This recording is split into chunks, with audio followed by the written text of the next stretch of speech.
Bueno, alumnos de cuarto, el nuevo tema, que es trabajo, potencia y energía, va a contar con 2 tutoriales de teoría en el que se harán algún ejemplo de algún ejercicio, ¿vale? Y contará con 2 tutoriales de los cuales este es el primero, el que hablará de trabajo y de potencia. Fijaos, cuando nosotros decimos que realizamos un trabajo es porque o bien hemos hecho un esfuerzo, ¿verdad? Que puede ser más grande o más pequeño, pero esfuerzo al fin y al cabo. En tanto, en cuanto más grande sea el esfuerzo, yo diré, así coloquialmente, que me ha costado más trabajo o menos trabajo. También, cuando yo tenga que hacer el esfuerzo concreto, por ejemplo, mover un objeto que pesa lo que pese, si yo tengo que hacer un esfuerzo, cuanto más distancia yo mueva el objeto, cuanto más lejos haga llegue con ese esfuerzo, más trabajo estoy realizando. Eso yo creo que todos lo tenemos claro y es una cosa que en nuestra cabeza ronda, ¿no? Entonces, parece de recibo pensar que el trabajo, que lo llamaremos W, va a depender de la fuerza y del desplazamiento. Es decir, cuanto más fuerza o más desplazamiento haga yo, más trabajo tengo. Pues bien, esa es la fuerza del trabajo. Esa es la fórmula del trabajo. La W la llamaremos trabajo, por favor en mayúscula para no confundir con la W minúscula que era la velocidad angular en movimiento circular. W mayúscula es trabajo, que se medirá en julios. ¿Vale? Julios es una unidad que ya estáis familiarizados porque la visteis para el calor y para cosas en cursos anteriores, pero bueno, se mide en julios, ya está, es la unidad de la energía. El trabajo es lo mismo que energía. La F ya sabéis lo que es fuerza y espero que nos acordemos en que se mide la fuerza, en Newton, ¿verdad? Y la D es el desplazamiento, que como todos los desplazamientos que hemos visto, se miden en metros, ¿verdad? La J, julios, ¿vale? Julios. Pues bien, pasa una cosa. La fuerza que yo hago tiene que ser en el sentido del movimiento para poder sustituir en esta fórmula. Porque en el momento en que yo tenga que estoy tirando con una fuerza que forme cierto ángulo alfa con el plano horizontal, imaginaos, ¿no? Este objeto se mueve hacia la derecha, ¿verdad? Entonces, en el momento en que la fuerza sea oblicua, ya no toda la fuerza se aprovecha haciendo ese trabajo. ¿A dónde quiero llegar? Cuando tengamos una fuerza que no es horizontal, que no va en el sentido del movimiento, vamos a descomponerla en sus componentes, que como ya dimos en dinámica son Fi y Fx, y estaréis de acuerdo conmigo en que la fuerza que va en sentido del movimiento, que es hacia la derecha, es Fx. Entonces cuidado que la fórmula hay que darle un matiz. Es la fuerza que va en sentido del movimiento. Si seguimos estirando un poco del hilo, sabemos que la Fx, según dinámica, como está en el cateto contiguo, era la F, o sea, la F que me dan oblicua, por el coseno de alfa, ¿sí o no? De tal manera que si yo pongo en Fx F por coseno de alfa, me queda una fórmula del trabajo que es la F por D, igual que arriba, pero que no se me olvide ponerle el coseno que forma con el plano horizontal, ¿vale? Entonces, o la descomponemos y cogemos solo Fx, o simplemente no hace falta que la descompongamos y ponemos F por coseno, que al final es Fx, y lo multiplicamos por la distancia, ¿vale?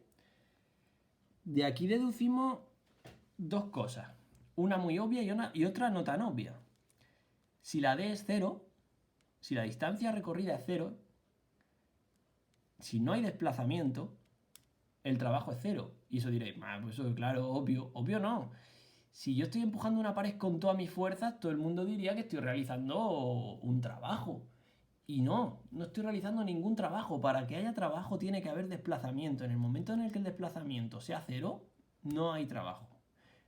Y eso no es tan intuitivo. Lo que sí es intuitivo es pensar que si no hago ninguna fuerza, evidentemente no estoy haciendo ningún trabajo. Pero cuidado que si no hay desplazamiento tampoco. Entonces, no os preocupéis de poner siempre esta fórmula con el coseno, porque yo creo que si tenemos una fuerza horizontal y el objeto se mueve también horizontalmente, estamos de acuerdo que estos dos vectores forman un ángulo de 0 grados, es decir, no forman ningún ángulo, ¿no? No forman ningún ángulo, forman un ángulo de 0 grados y cuando metáis en la calculadora coseno de 0, comprobarlo, os da 1. Entonces 1 por algo se quedaría la fórmula tal cual, f por d. O sea que no os preocupéis nunca de poner el coseno porque al final con el coseno sale bien, ¿vale?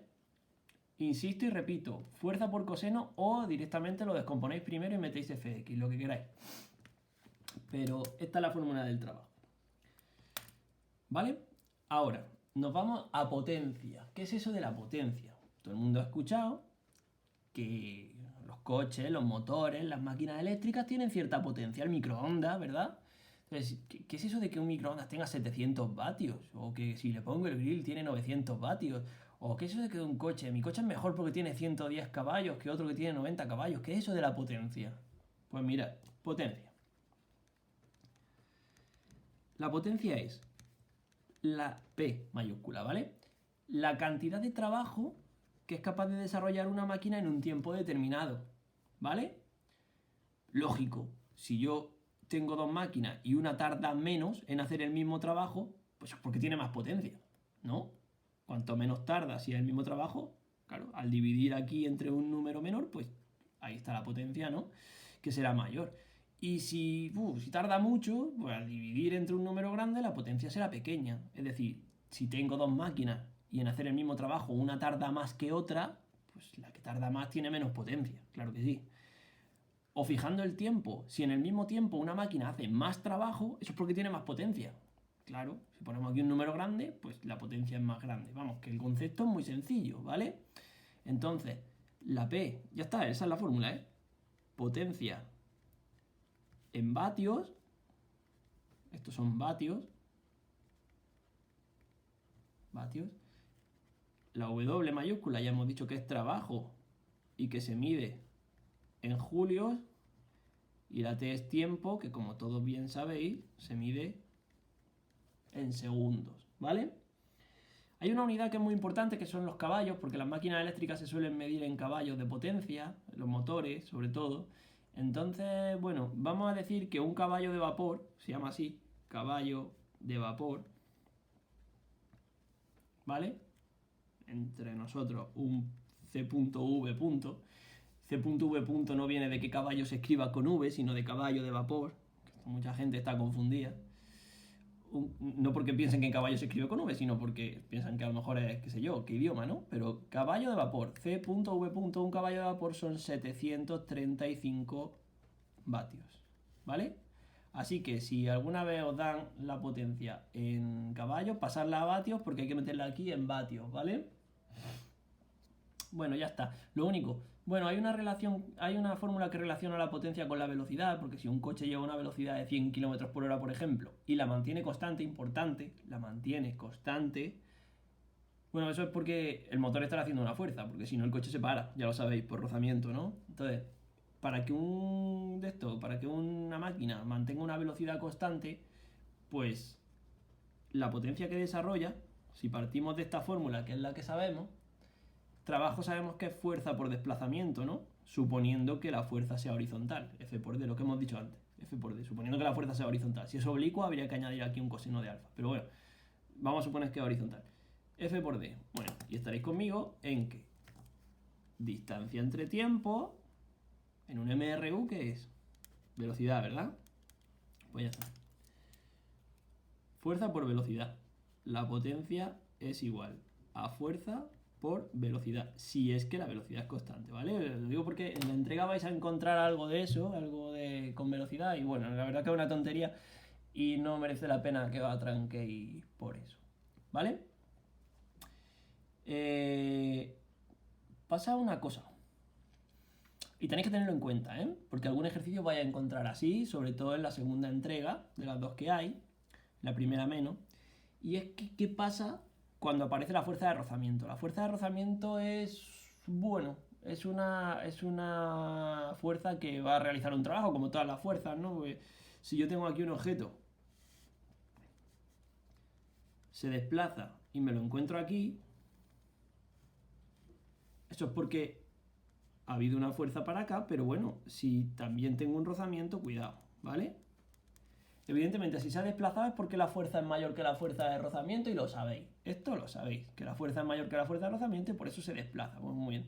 Y nos podemos calcular el trabajo, que sería el trabajo que realiza, bueno, pues el sistema, que es la fuerza por el desplazamiento. El desplazamiento está claro, sería D, ¿verdad?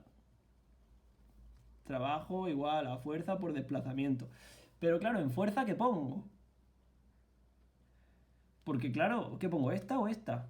O ninguna. Bueno, más que fuerza, pondríamos el sumatorio de fuerza, ¿vale? Es decir, la fuerza menos la fuerza de rozamiento. Evidentemente, si la fuerza es 20 y el rozamiento es 15, pues la restaremos porque la fuerza neta al final es 5 y esa será la que pongamos aquí, ¿vale?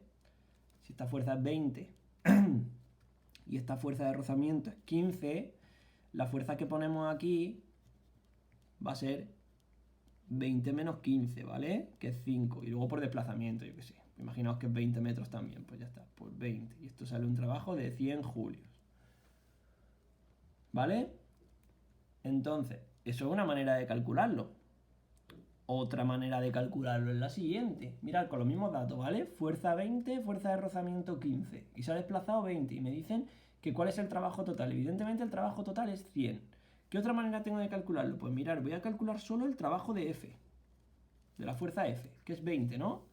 Fuerza 20 por desplazamiento, que es 20. Vale, 20 por 20, 400.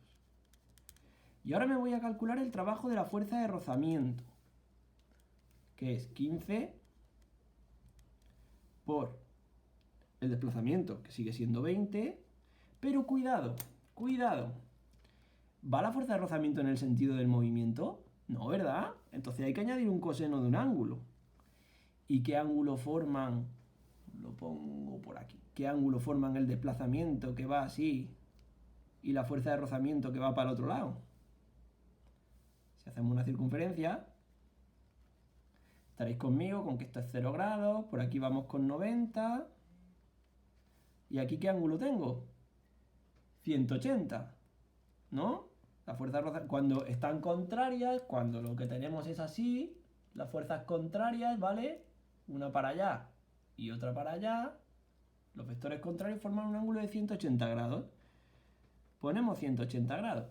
Y cuando vayáis a la calculadora y pongáis coseno de 180 grados, ya os digo yo que esto va a dar menos 1. Y al multiplicar menos 1 por 15 y por 20 me da menos 300 julios. Fijaos, el trabajo de la fuerza 400, el trabajo de la fuerza de rozamiento menos 300. ¿Cuál es el trabajo total? Pues sumamos 400 más menos 300, ¿qué son? 100 julios. Anda, mira, como lo que me había salido aquí arriba.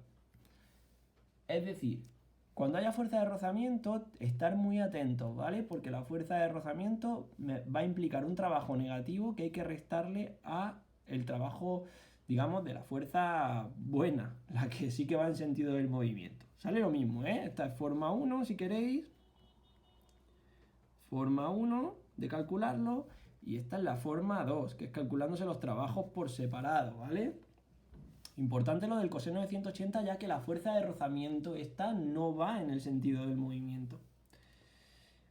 Vale, ¿qué significa eso de fuerza de rozamiento? Porque eso, ¿por qué sale negativo y todo eso? Pues fijaos, la fuerza de rozamiento, al rozar dos materiales, al rozar el boli con el papel, si hay una energía puesta en juego para que el boli con mi fuerza llegue allí, ha habido parte de la energía que se ha perdido. ¿Se ha perdido? No, se ha transformado, se ha disipado. ¿En forma de qué? De calor. Cuando una cosa roza, cuando las cosas rozan, si rozan mucho y durante mucho tiempo, se calientan, notamos el calor, ¿no? Lo palpamos el calor.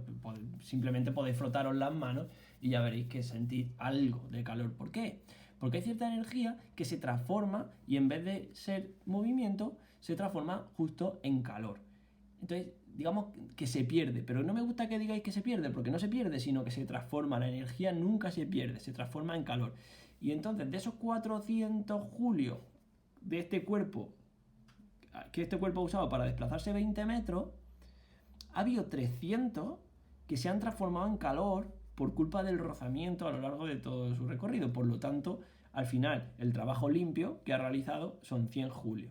Estos 100 julios son los culpables de desplazarse para acá. Esto va a ocurrir siempre que haya rozamiento, ¿vale?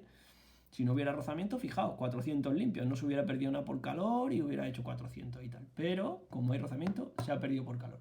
Tener en cuenta eso en lo sucesivo porque sobre la fuerza de rozamiento volveremos a hablar en el siguiente tutorial. Y al final, pues nada, esto es todo con respecto a trabajo y potencia.